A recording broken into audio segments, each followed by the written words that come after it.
Oy aka kep kapsan o. Fikrim şunda bir şehir kelgen ben seni uyan yoklap öteydi. Muzdaki ağaç kelgendim. Madak lan? İran ırıp dersin ha? Ya. Madak tura? Güynen valasını.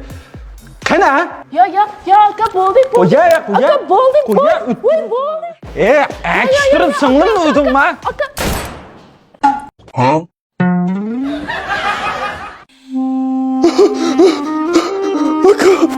Ahır geldim.